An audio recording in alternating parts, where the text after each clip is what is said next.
Good morning friends. कैसे हैं आप सब लोग? आई होप आप सब बहुत अच्छे से होंगे घर पे। मैं भी यहाँ बहुत अच्छा हूँ।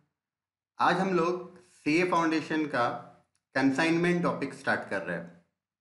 ठीक है फ्रेंड्स, बहुत ही इंटरेस्टिंग टॉपिक है और ये आप लोगों को सॉल्व करने में इसको बहुत मज़ा आएगी। तो चलिए स्टार्ट करते हैं। हम लोग कंसाइनमेंट स्टार्ट करने के पहले कुछ बेसिक्स कंसेप्ट देखेंगे, कुछ डेफिनेशन देखेंगे और फिर मैं आपको उसकी अकाउंटिंग किस तरीके से करना है मैं आपको बताऊंगा। तो स्टार्ट करते हैं। हम लोग सबसे पहले डेफिनेशन देख रहे हैं, राइट? तो अपना पहला डेफिनेशन है, आप लोगों को स्क्रीन पे दिख रहा होगा। हमारा पहला डेफिनेशन है व्हाट इज कंसाइनमेंट, राइट? तो फ्रेंड्स, कंसाइनमेंट का सिंपल मतलब होता है टू सेंड समथिंग, राइट? तो अगर मैं बोलूं कि गुड्स कंसाइन किया तो इसका मतलब होता है हमने गुड्स किसी को सेंड किया, राइट? तो सिंपल कंसाइन का मतलब होता है सेंड करना, किसी को गुड्स सेंड करना, राइट? अब फ्रेंड जनरली क्या होता है, एक छोटा सा एग्जांपल लेते हैं कि मान लो हमारा औरंगाबाद के अंदर हेड ऑफिस है और मान लो कि पुणे में हमारी ब्रांच है। अब मान लो कि हमको यहाँ जो हम गुड्स सेल करते हैं, से फॉर एग्जाम्पल कि औरंगाबाद में हम लोग चेयर सेल करते हैं, ठीक है? अब अगर मुझे मेरा बिजनेस एक्सपैंड करना है फ्रेंड्स, तो हम क्या करेंगे, राइट? बहुत सारे तरीके हैं एक्सपेंशन करने के। हम पार्टनरशिप कर सकते हैं, हम कंपनी फॉर्म कर सकते हैं, राइट? एक छोटा सा तरीका ये है कि हम पुणे में अगर मुझे मेरा बिजनेस एक्सपैंड करना है तो फ्रेंड्स मैं क्या करूंगा, पुणे में पुणे का ही एक बंदा अपॉइंट करूंगा, राइट? पुणे का ही लोकल बंदा, उसको मैं अपॉइंट करूंगा, वो मेरा एजेंट रहेगा, राइट? अब मैं यहां से चेयर पुणे में सेंड करूंगा और वो बंदा, से for example mister P, Pune का मिस्टर पी, राइट, वो चेयर मेरे बिहाफ पे पुणे में सेल करेगा, राइट? तब यहां पर कुछ नए वर्ड्स हमको मिलते हैं। सबसे पहले, मैं औरंगाबाद में रहता हूं, मैं अगर गुड्स सेंड कर रहा हूं तो मैं बन गया कंसाइनर। जो गुड्स भेजने वाला बंदा है उसको हम बोलेंगे कंसाइनर, राइट? तो औरंगाबाद से गुड्स भेजे गए, किसने भेजा? मान लो मिस्टर ए ने भेजा, राइट? तो मिस्टर ए बन गया कंसाइनर। अब फ्रेंड्स ये चेयर मिले किसको? तो पुणे के अंदर मिस्टर पी को ये चेयर मिले, तो मिस्टर पी बन गया कंसाइनी, राइट? तो कंसाइनी वो पर्सन होता है कि जिसको गुड्स मिलते हैं और वो सेल करता है किसी और के बिहाफ पे। यानी पुणे में मिस्टर पी चेयर सेल करेगा on the behalf of mister A of Aurangabad, right? तो फ्रेंड्स ये दोनों के आपस में रिलेशन क्या है? मिस्टर ए और मिस्टर पी के आपस में क्या रिलेशन है? क्या लगता है आप लोगों को? क्या ये दोनों एम्प्लॉयर एम्प्लॉई है? क्या ये दोनों पार्टनर्स है? नहीं फ्रेंड्स, ये दोनों भी प्रिंसिपल और एजेंट है। ये दोनों एम्प्लॉयर एम्प्लॉय नहीं है। Mister P is not an employ of mister A, right? वो एक एजेंट है, राइट? और आपको पता होगा फ्रेंड, जो एजेंट होते हैं, ब्रोकर्स होते हैं, वो कमीशन के लिए काम करते हैं।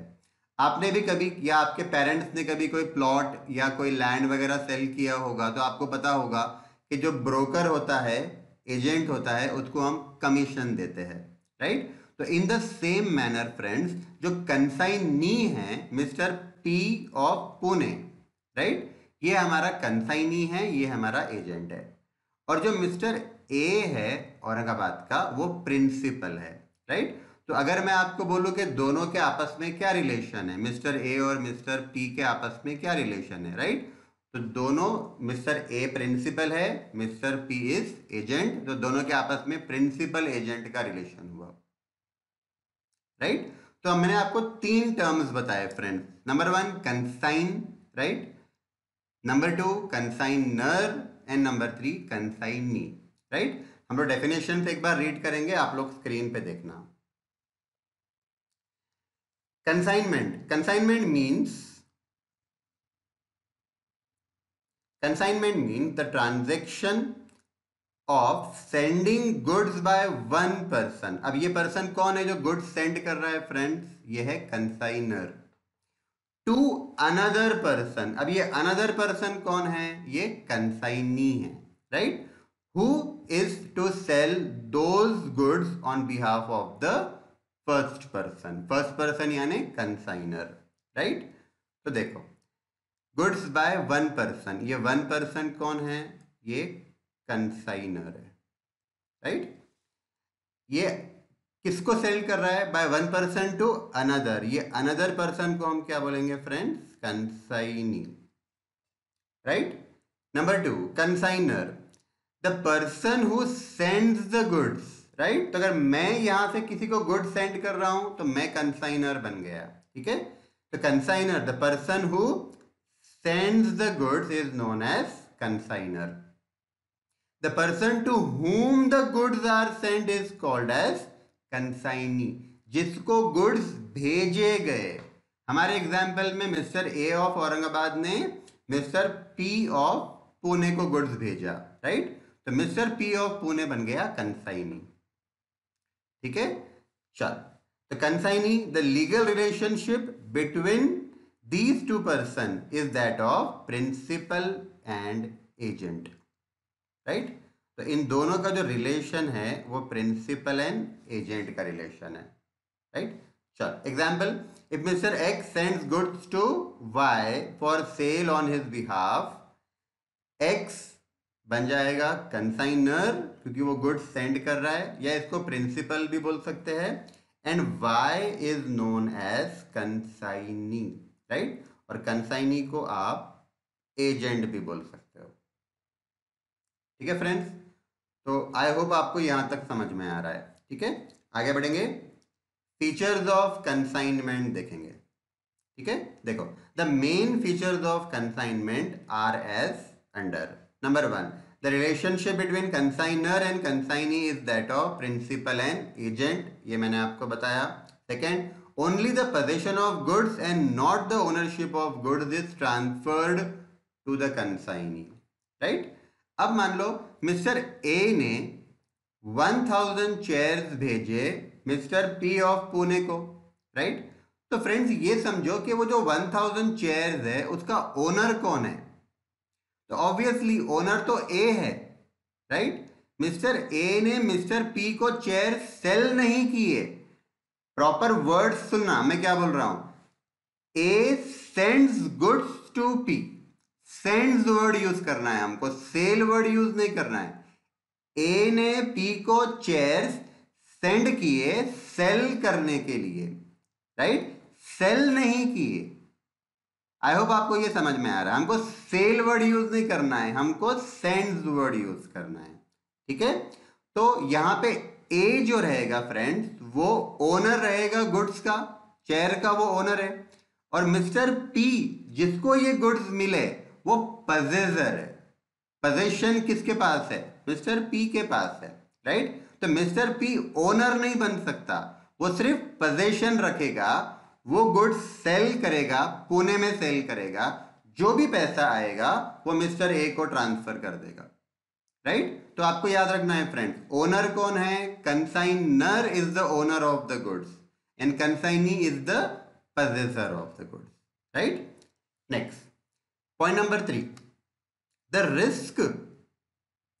risk of goods remains with the consignor because ownership of goods remains with the consignor, right? Friends मान लो मिस्टर ए ने 1000 चेयर भेजे मिस्टर पी ऑफ पुणे को, और रास्ते में चेयर की चोरी हो गई या चेयर डिस्ट्रॉय हो गए, राइट? या भूकंप आ गया या अर्थक्वेक आ गया, राइट? कोई भी कैलामिटी आ गई, कोई भी कॉन्टिंजेंसी हुई और हमारे चेयर का लॉस हो गया, राइट?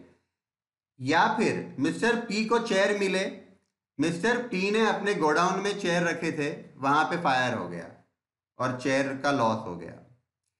कोई भी लॉस अगर होता है फ्रेंड तो ये समझना ये लॉस कंसाइनर का लॉस है, राइट? अब कंसाइनर का लॉस क्यों है? तो सिंपल सा लॉजिक है फ्रेंड, जो ओनर होता है ना उसका प्रॉफिट या लॉस होता है. जो भी रिस्क या रिवॉर्ड, जो भी प्रॉफिट या लॉस मिलता है वो ओनर को मिलता है फ्रेंड्स. तो ओनर कौन है हमारे एग्जाम्पल में?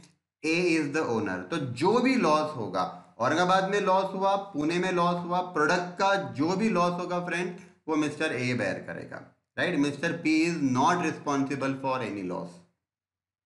ठीक है, आगे। Consignee is entitled to reimbursement of expenses incurred by him on behalf of the consignor as per the agreement, right? Friends अब समझना, मैं आपको सिंपल सा एग्जांपल देता हूं। मिस्टर ए ऑफ औरंगाबाद, उसने 1000 चेयर पुणे को भेजे मिस्टर पी को। मिस्टर पी हमारा कंसाइनी है, राइट। अब समझो फ्रेंड्स, मिस्टर पी ने गोडाउन रेंट पे लिया होगा चेयर को रखने के लिए, गोडाउन का रेंट वो पे कर रहा है, राइट। मिस्टर पी ने एक आधा एम्प्लॉय वहां पे रखा होगा, उसकी सैलरी वो पे करेगा। मिस्टर पी पुणे में थोड़ी सी एडवर्टीजमेंट करेगा, जो गोडाउन उसने लिया है उसका लाइट का बिल पे करेगा, राइट। तो मान लो ये सारे एक्सपेंसेस कौन बेयर कर रहा है, कौन इनकर कर रहा है फ्रेंड्स, तो मिस्टर पी इनकर कर रहा है। मान लो कि पूरे महीने में मिस्टर पी का 10,000 रुपए का खर्चा हो गया, rent, advertisement, light bill, salary, सब 10,000 खर्चा हो गया। ठीक है, ये खर्चा मिस्टर पी ने अपने जेब से किया, राइट, और आपने उसको कमीशन दिया 8,000 रुपए का। तो फ्रेंड्स 2,000 का तो मिस्टर पी का लॉस हो गया। ठीक है, इसका मतलब ये कि जो भी एक्सपेंसेस मिस्टर पी करेगा, 1 रुपया भी अगर उसने एक्सपेंसेस किया है कंसाइनी ने, तो वो रीइंबर्स करवाएगा मिस्टर ए से। रीइंबर्स का मतलब होता है कि पहले खर्चा करो फिर बाद में ले लो, राइट। तो मिस्टर पी ऑफ पुणे ने क्या किया, खुद पहले खर्चा किया, खुद सैलरी दिया, लेकिन कंसाइनर से वो पैसे ले लिए। गोडाउन का रेंट दिया, लेकिन कंसाइनर से वो पैसे ले लिए, राइट। इसको रीइंबर्समेंट कहा जाता है। अगर रीइंबर्समेंट नहीं हुआ ना फ्रेंड्स, तो फिर कंसाइनी का लॉस हो जाएगा, राइट। तो आपको याद रखना है, कंसाइनी का जो भी खर्चा हुआ वो सारा का सारा वो कंसाइनर से वापस ले लेगा, कंसाइनर से रीइंबर्स करेगा, right. Next, consignee is entitled to an agreed commission. अब कंसाइनी का फायदा क्या है, तो फ्रेंड्स आप समझना, अगर 2 पर्सन के आपस में पार्टनर्स का रिलेशन है तो वो प्रॉफिट आपस में बांटेंगे, राइट। अगर रिलेशन प्रिंसिपल एजेंट का है, अगर रिलेशन मान लो एम्प्लॉयर एम्प्लॉय का है, तो एम्प्लॉयर एम्प्लॉय को सैलरी पे करेगा, राइट। पार्टनर है तो प्रॉफिट में से शेयर देगा, एम्प्लॉय है तो सैलरी देगा। लेकिन यहां पे तो पार्टनर का रिलेशन भी नहीं है फ्रेंड्स, और एम्प्लॉयर एम्प्लॉय का रिलेशन भी नहीं है। तो कंसाइनी को क्या मिलेगा, कंसाइनी को कमीशन मिलेगा, राइट। और वो कमीशन हम कैलकुलेट किस पे करेंगे फ्रेंड्स, सेल्स पे कैलकुलेट करेंगे, राइट। अब जनरली ये कमीशन परसेंटेज में दिया होता है। मैं छोटा सा एग्जाम्पल बताता हूं, यहां देखना। मान लो कंसाइनर और कंसाइनी के बीच में अग्रीमेंट हुआ, क्या कि कंसाइनर कंसाइनी को कमीशन पे करेगा, कितना, 5% ऑफ सेल्स, राइट। अब सेल्स का 5% कमीशन पे किया जाएगा, ठीक है। तो सेल्स, मान लो कंसाइनी ने 1,00,000 रुपए का सेल करा, पुणे में कंसाइनी ने 1,00,000 रुपए का सेल करा, तो वो 1,00,000 का 5%, 1,00,000 का 5%, 5,000 रुपीज का कमीशन दिया जाएगा, राइट। तो जितना सेल कंसाइनी करेगा उसका वो परसेंटेज के हिसाब से कमीशन दिया जाएगा, जो परसेंटेज कंसाइनर कंसाइनी के आपस में फिक्स होगा, राइट। तो 5% अगर फिक्स हुआ है तो 5% सेल का आप निकालो, 1,00,000 का सेल हुआ तो 1,00,000 का 5% निकालो, 5,000 का कमीशन कंसाइनर पे करेगा कंसाइनी को, राइट। तो फ्रेंड्स आपको याद रखना पड़ेगा कि ये कमीशन कंसाइनर के लिए एक्सपेंसेस है और कंसाइनी का इनकम है, ठीक है। तो नेक्स्ट पॉइंट देखते हैं, द प्रॉफिट और loss on sale of good sent on consignment belongs to the consignor, right. अब मान लो मिस्टर ए ने, जो औरंगाबाद में है, हमारा कंसाइनर है, उसने औरंगाबाद से ही चेयर्स खरीदे, राइट। ट्रेडर होता है तो ट्रेडर प्रोडक्ट खरीदता है, फिर अपना प्रॉफिट ऐड करता है और फिर आगे सेल करता है ना। तो मान लो कि जो मिस्टर ए है कंसाइनर, उसने औरंगाबाद से वो चेयर परचेज किया था। उसने एक चेयर परचेज किया था 400 रुपीज में, राइट। और उसने कंसाइनी को बोला कि आपने वहां पे 500 में सेल करना। अब समझो, मिस्टर ए ने औरंगाबाद से चेयर परचेज किया था 400 में। उसने वो चेयर भेजा मिस्टर पी ऑफ पुणे को, और मिस्टर पी को बोला कि भैया 500 में बेचना, है ना। अब 400 में खरीदा, राइट। अब 500 में वो बेचेगा तो 100 रुपीज का प्रॉफिट हुआ ना। वो प्रॉफिट किसका है, राइट। वो प्रॉफिट है कंसाइनर का। क्यों कंसाइनर का सर? तो ओनर कौन है? ओनर कंसाइनर है ना, गुड्स का ओनर कौन है?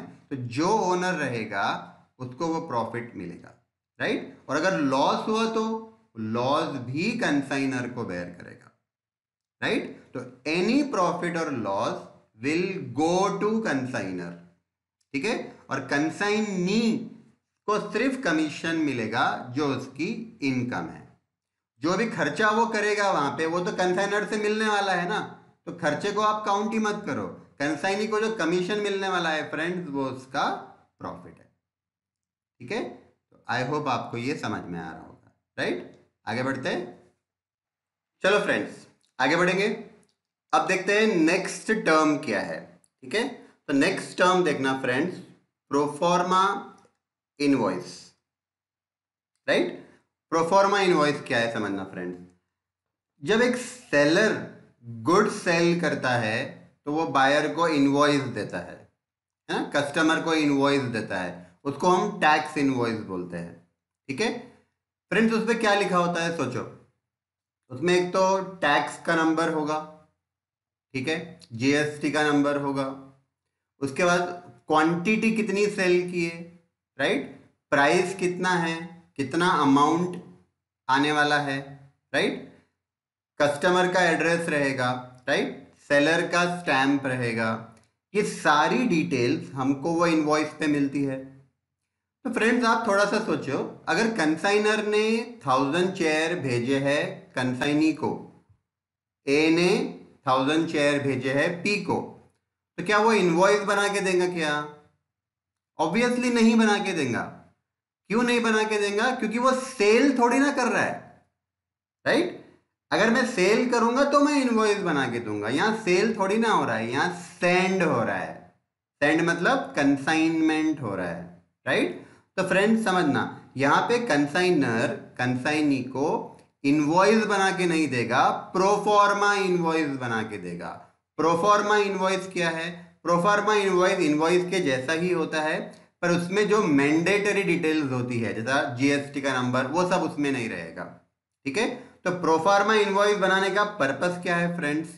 ये हमारे रिकॉर्ड में रहे कि हमको पता चले कि हमने कितने यूनिट सेंड किए हैं कंसाइनी को, किस दिन सेंड किए हैं, किस प्राइस के सेंड किए हैं, और कंसाइनी को उसके सिटी में, पूना में, कि क्या प्राइस में बेचना है, राइट। ये सारी डिटेल्स प्रोफार्मा इनवॉइस में रहेगी। ये हमारे रिमाइंडर के लिए, हमारे रिकॉर्ड के लिए है, राइट। जब हम अकाउंटिंग करेंगे, आगे हम देखेंगे अकाउंटिंग कैसे करना है, तो हम लोग ये रिकॉर्ड के बेसिस पे अकाउंटिंग करेंगे, राइट। पर हमको याद रखना है ये एक्चुअल इनवॉइस नहीं है, ये प्रोफॉर्मा इनवॉइस है, ठीक है। तो नेक्स्ट वर्ड देखना फ्रेंड्स, कमीशन। अब हमने कमीशन के बारे में देखा था। कंसाइनर कंसाइनी को कमीशन देता है, और कमीशन का कैलकुलेशन होता है फ्रेंड्स सेल पे। मैंने एग्जाम्पल लिया था ना, 1 लाख का अगर सेल कंसाइनी ने किया है, तो अगर कमीशन का परसेंटेज 5% है, तो 1 लाख का 5%, 5000 कमीशन दिया जाएगा किसको? कंसाइनी को, राइट। फ्रेंड्स कमीशन के 3 टाइप है, यानी 3 तरीके के कमीशन कंसाइनर कंसाइनी को देता है, राइट। तीन कमीशन, तीन टाइप के आपको याद रखना पड़ेगा, ये थ्योरी में भी क्वेश्चन आ सकता है, types of commission under consignment, right.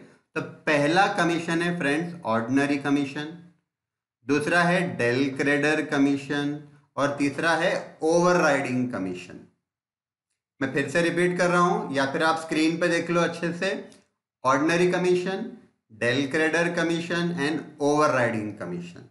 Ordinary, del credere, overriding, ordinary, del credere, overriding, right. तीन टाइप के कमीशन कंसाइनर कंसाइनी को देता है, ठीक है। अब ऑर्डिनरी कमीशन क्या है फ्रेंड, समझना। ऑर्डिनरी कमीशन वो कमीशन है जो कंसाइनी की सर्विस लेने के लिए कंसाइनर को देना पड़ेगा। अब कंसाइनी हमको क्या सर्विस दे रहा है, राइट।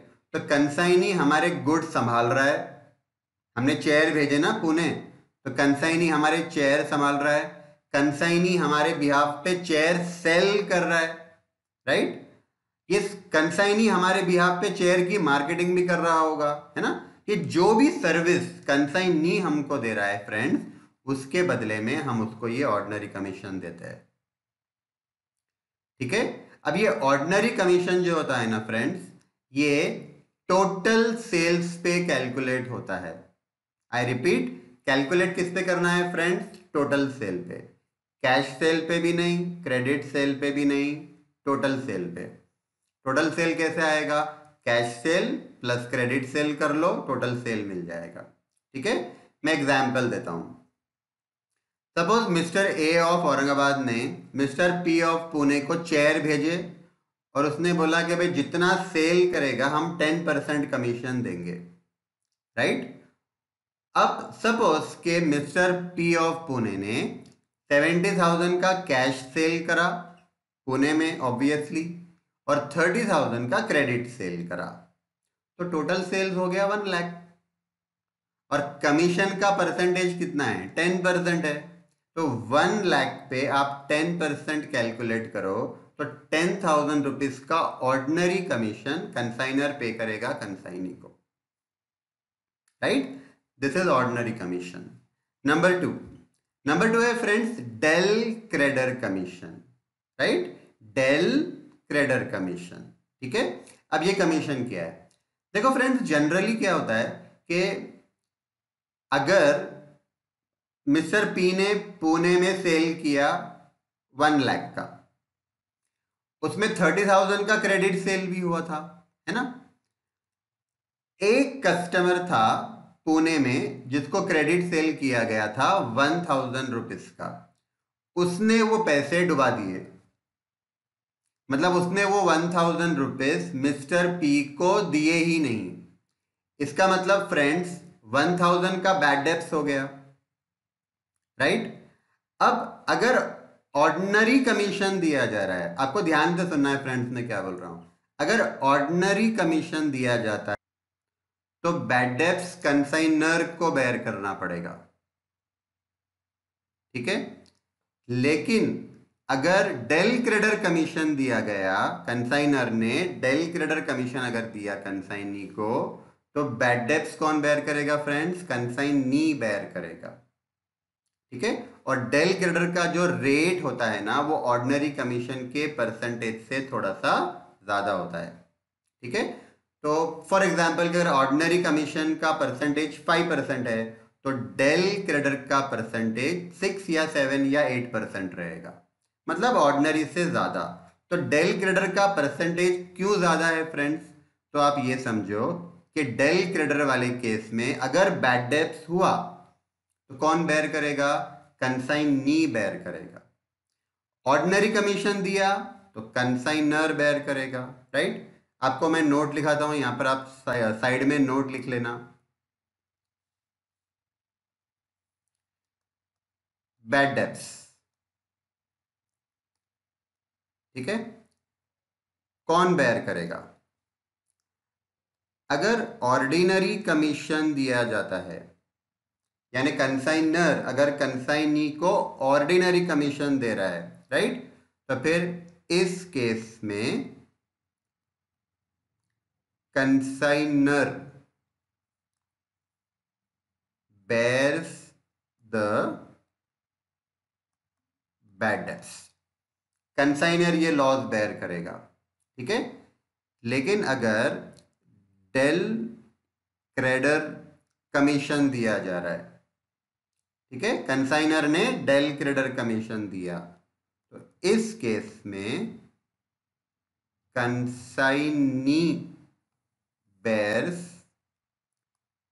The bad dates.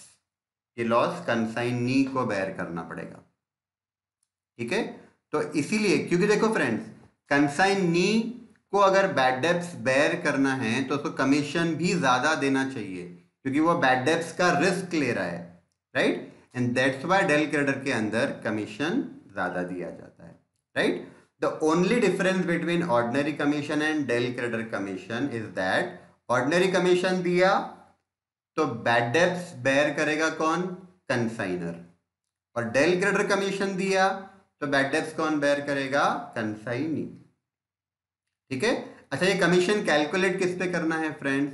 तो ordinary commission and del credere commission दोनों भी टोटल सेल पे कैलकुलेट करना है।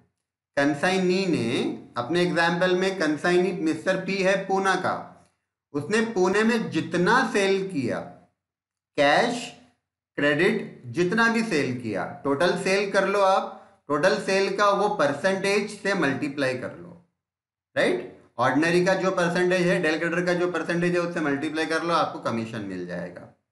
यानी आपको ऑर्डिनरी कमीशन हो या टोटल या डेल क्रेडर कमीशन हो, ये आपको हमेशा टोटल सेल्स पे कैलकुलेट करना है, ठीक है फ्रेंड्स। तो आई होप आपको ये अच्छे से समझ में आ रहा होगा, ठीक है। क्वेश्चन में आपको कंफ्यूज करने के लिए वो कैश सेल देगा, क्रेडिट सेल देगा, टोटल सेल भी देगा, ठीक है। क्वेश्चन में कुछ भी कहा नहीं है, तो आपने चुपचाप ऑर्डिनरी हो, डेल क्रेडर हो, टोटल सेल पे कैलकुलेट करना, ठीक है फ्रेंड्स। थर्ड कमीशन देखते हैं। थर्ड कमीशन है ओवरराइडिंग कमीशन, राइट। अब ये ओवरराइडिंग कमीशन क्या है फ्रेंड्स? ओवरराइडिंग का मतलब होता है एक्स्ट्रा कमीशन। ओवर मतलब एक्स्ट्रा कमीशन। एक्स्ट्रा का मतलब ये हुआ फ्रेंड्स कि कंसाइनी को ऑर्डिनरी या डेल क्रेडर दोनों में से कोई एक तो मिलेगा, ठीक है। इसके अलावा उसको ओवरराइडिंग कमीशन दिया जाएगा, एक्स्ट्रा कमीशन दिया जाएगा, राइट। अब ये एक्स्ट्रा कमीशन क्यों दिया जा रहा है ये समझना फ्रेंड्स, ठीक है। अगर कंसाइनी सिर्फ सेल कर रहा है, वहां पे हमारे गुड्स को संभाल रहा है, सेल कर रहा है, तो उसको हम ऑर्डिनरी कमीशन दे देंगे, राइट। लेकिन अगर वो हमारे लिए एक्स्ट्रा काम कर रहा है तो हम उसको ओवरराइडिंग कमीशन देंगे, ठीक है। एक्स्ट्रा काम क्या हो सकता है? तो ये हो सकता है फ्रेंड्स कि कंसाइनर ने जो चेयर कंसाइनी को भेजे पुणे में सेल करने के लिए, वो चेयर नए ब्रांड के है, नए कंपनी के है, पब्लिक को पता नहीं है वो ब्रांड कौन सा है। इसका मतलब अगर वो चेयर पुणे में सेल करना है तो मिस्टर पी को थोड़ी एक्स्ट्रा मेहनत करनी पड़ेगी, मार्केटिंग करना पड़ेगा, कस्टमर को ज्यादा समझाना पड़ेगा, ज्यादा मेहनत करनी पड़ेगी, इसीलिए ओवरराइडिंग कमीशन दिया जा रहा है। ये एग्जाम्पल हो गया एक्स्ट्रा सर्विस का। एक्स्ट्रा सर्विस आप ले रहे हो कंसाइनी से, ओवरराइडिंग कमीशन आप दे देना। दूसरी एक्स्ट्रा सर्विस क्या होती है फ्रेंड, ध्यान से सुनना। सपोज कंसाइनर ने कंसाइनी को बोला कि देख भाई, चेयर मैंने 400 में खरीदा है और तुझे ये चेयर 500 में बेचना है। कंसाइनर ने वो चेयर 400 में खरीदा था और कंसाइनी को बोला था पुणे में 500 में बेचना। In this way consignor will earn profit of ₹100 per chair, ठीक है। फिर कंसाइनर ने क्या बोला कंसाइनी को, 500 में बेचना, लेकिन अगर तू 500 से ज्यादा में बेचेगा तो मैं तुझे एक्स्ट्रा कमीशन दूंगा। अब फ्रेंड्स आप समझो, कंसाइनी ने पुणे में अगर वो 500 में चेयर बेचा तो कंसाइनर का प्रॉफिट ₹100 का हुआ। अगर कंसाइनी ने पुणे में वो चेयर 600 में बेचा तो कंसाइनर का 200 का प्रॉफिट हुआ ना। कंसाइनर ने चेयर कितने में खरीदा है? 400 में। कंसाइनर की कॉस्ट कितनी है? 400। कंसाइनी 600 में बेचेगा तो इसका तो 200 रुपए का प्रॉफिट हुआ ना, राइट। तो 500 is the specified selling price, मतलब 500 में बेचना है, नो डाउट। पर 500 से ज्यादा में अगर बेचेगा फ्रेंड्स तो कंसाइनर एक्स्ट्रा कमीशन देगा। ठीक है फ्रेंड, अब समझो ये एक्स्ट्रा कमीशन कैलकुलेट किस पे करना है। ठीक है, तो आप थोड़ा सा ध्यान देना, स्क्रीन पे देखना, मैं आपको एग्जाम्पल बताता हूं। Suppose 500 rupees is the specified selling price of chair. ठीक है, कंसाइनी ने क्या करा? 600 में बेचा पर चेयर। इसका मतलब 100 rupees is the extra sales. Extra sales हुआ ना, कंसाइनी को तो 500 में बेचना था ना वो चेयर को, कंसाइनी ने 600 में बेचा। एक्स्ट्रा सेल्स कितना हुआ? 100 रुपीज का, राइट। अब कंसाइनी ने टोटल 1000 चेयर सेल करे, पर चेयर 100 रुपीज एक्स्ट्रा हुआ, तो 1000 चेयर्स का टोटल एक्स्ट्रा सेल्स कितना हुआ? 1 लाख रुपीज का, राइट। ये एक्स्ट्रा सेल्स पे ओवरराइडिंग कमीशन कैलकुलेट होता है। तो मान लो क्वेश्चन में बोला हुआ है कि कंसाइनर कंसाइनी को 2% ओवरराइडिंग कमीशन देगा, तो किसका 2%, राइट। तो 2% लेने का एक्स्ट्रा सेल्स का। एक्स्ट्रा सेल कैसे लाने का? तो पहले देखना कि कौन सी सेलिंग प्राइस पे मुझे सेल करना है, 500 फॉर एग्जाम्पल। फिर देखना कंसाइनी ने कितने ज्यादा में बेचा, तो कंसाइनी ने 600 में बेचा, इसका मतलब एक्स्ट्रा सेल्स हुआ फ्रेंड्स 100 रुपीज का।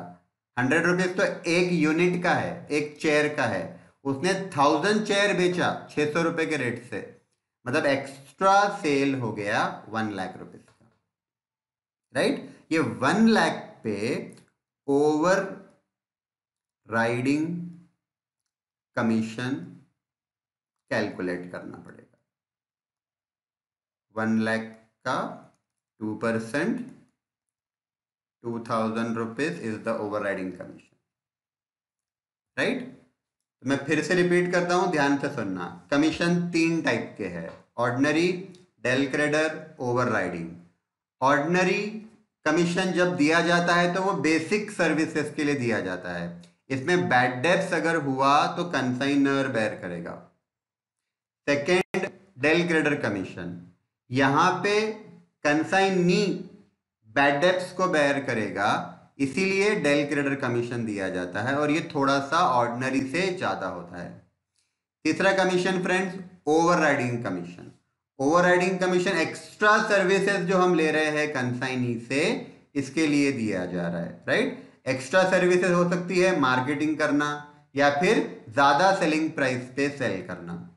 ठीक है, ओवरराइडिंग, ऑर्डिनरी और डेल क्रेडर आपको कैलकुलेट करना है टोटल सेल पे, unless and until otherwise given in question. मतलब कोई और बोला है क्वेश्चन में तो आप वो फॉलो करो। मान लो डेल क्रेडर आपको क्रेडिट सेल पे कैलकुलेट करो बोला, तो क्रेडिट सेल पे कर लो, ठीक है। लेकिन कुछ बोला नहीं है ना फ्रेंड्स, तो टोटल सेल पे करना। तो ऑर्डिनरी और डेल क्रेडर टोटल सेल पे कैलकुलेट करो, और ओवरराइडिंग एक्स्ट्रा सेल पे कैलकुलेट करो। ठीक है, तो आपको ये समझ में आ रहा होगा अच्छे से, आई एम श्योर। अब हम स्टार्ट कर रहे हैं, आगे देखते हैं और इसमें नया पॉइंट क्या है। ठीक है, तो देखना फ्रेंड्स, नेक्स्ट पॉइंट देखते हैं। कमीशन वाला पार्ट अपना हो गया। अकाउंट सेल्स, ठीक है। अब ये अकाउंट सेल्स क्या है? कंसाइनी को मैंने 1000 चेयर दिए थे, राइट। अब कंसाइनी ने पुणे में सेल किया, राइट। तो उसने कितने चेयर कैश में बेचे, कितने चेयर क्रेडिट में बेचे, कितना बैड डेब्ट्स हुआ, कितना कलेक्शन आया, कितना उसका खर्चा हुआ, कंसाइनी का खर्चा कितना हुआ, कंसाइनी का कमीशन कितना हुआ, ये सारी इंफॉर्मेशन कंसाइनी भेजेगा कंसाइनर को, राइट। इसको कहा जाता है अकाउंट सेल्स। वो जो डॉक्यूमेंट है, वो जो स्टेटमेंट है, उसको कहा जाता है अकाउंट सेल्स, राइट। तो सारी सेल्स की डिटेल्स, सारी एक्सपेंसेस की डिटेल्स, कमीशन की डिटेल्स, कंसाइनी ने जो एडवांस पैसे दिए कंसाइनर को वो डिटेल्स, वो सारा डिटेल्स एक स्टेटमेंट बनाकर कंसाइनी भेजेगा कंसाइनर को, उसको कहा जाता है अकाउंट सेल्स, ठीक है। अब ये अकाउंट सेल्स क्यों जरूरी है भेजना? तो फ्रेंड्स इसके लिए जरूरी है कि अकाउंटिंग कौन करने वाला है? अकाउंटिंग तो कंसाइनर करने वाला है ना। तो कंसाइनर को अकाउंटिंग करने के लिए पता तो होना चाहिए ना कि सेल कितना हुआ, बैड डेब्ट्स कितना हुआ, उसका खर्चा कितना हुआ, राइट। तो ये है अकाउंट सेल्स।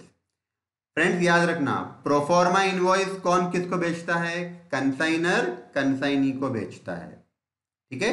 और अकाउंट सेल कौन बेचता है? कंसाइनी कंसाइनर को बेचता है, ठीक है फ्रेंड्स। तो चलो अब हम स्टार्ट कर रहे हैं अकाउंटिंग कैसे करना, ठीक है। तो अकाउंटिंग फ्रेंड्स हम लोग कंसाइनर के बुक्स में अकाउंटिंग कैसे करना वो भी देखेंगे, और कंसाइनी के बुक्स में कैसे करना वो भी देखेंगे, ठीक है। तो अभी मैं स्टार्ट कर रहा हूं in the books of consignor, ठीक है। तो आप स्क्रीन पे देखना friends, accounting in the books of consignor, right. तो देखना फ्रेंड्स, कंसाइनर दो अकाउंट बनाएगा, एक कंसाइनमेंट अकाउंट बनाएगा और एक कंसाइनी अकाउंट बनाएगा। कंसाइनर के बुक्स में एक अकाउंट बनेगा कंसाइनमेंट, दूसरा अकाउंट बनेगा कंसाइनी अकाउंट, राइट। अब कंसाइनमेंट अकाउंट क्या है? Consignment account is a nominal account. जैसे फ्रेंड्स हम लोग प्रॉफिट एंड लॉस अकाउंट बनाते हैं ना, profit and loss account is a nominal account. Profit and loss account का ऑब्जेक्टिव क्या होता है? प्रॉफिट हुआ कि लॉस हुआ फाइंड करना। In the same manner consignment account भी एक नॉमिनल अकाउंट है और इसका भी ऑब्जेक्टिव प्रॉफिट या लॉस फाइंड करना है। तो मिस्टर ए ने जो 1000 चेयर भेजे थे मिस्टर पी को, वो कंसाइनमेंट हुआ। ये कंसाइनमेंट ट्रांजैक्शन से प्रॉफिट हुआ कि लॉस हुआ, ये हमको फाइंड आउट करना है। इसके लिए हम बनाएंगे कंसाइनमेंट अकाउंट, उसका फॉर्मेट हम लोग आगे देखेंगे, ठीक है। फिर दूसरा अकाउंट हम लोग बनाते हैं फ्रेंड्स कंसाइनी अकाउंट, राइट। अब consignee account is a personal account, right. और आपको पर्सनल अकाउंट का रूल पता है, debit the receiver credit the giver, है ना। तो यही रूल फॉलो करते हुए हमको कंसाइनी अकाउंट बनाना है। हमारे एग्जाम्पल में कंसाइनी कौन है फ्रेंड्स? मिस्टर पी है। तो हमको मिस्टर पी का अकाउंट बनाना है, राइट। अब ये अकाउंट हम लोग क्यों बना रहे हैं फ्रेंड्स? फ्रेंड्स जब पूरा ट्रांजैक्शन खत्म हो जाएगा, मैंने 1000 चेयर भेजे थे पुणे, उसने सारे के सारे 1000 चेयर बेच दिए और जो पैसा आया उसने मुझे वो पैसा भी वापस कर दिया, लौटा दिया, राइट। और उसको जो कमीशन देना था मैंने कमीशन उसको दे दिया, ट्रांजैक्शन पूरा खत्म हो गया। At the end of the transaction हमको नेट सेटलमेंट अगर करना है, यानी ये पता करना है कि उससे पैसा आना कितना है या हमने उसको पैसा देना कितना है, राइट। तो ड्यू टू कंसाइनी मतलब हमने कितना पैसा उसको देना है फाइनली, राइट। या ड्यू फ्रॉम कंसाइनी उससे कितना पैसा हमको आना बाकी है, राइट। ये फाइंड करने के लिए हम कंसाइनी अकाउंट बनाते हैं, ठीक है। तो चलो फ्रेंड्स हम लोग फॉर्मेट देख रहे हैं ये अकाउंट किस तरीके से बनाना है, ठीक है। तो देखना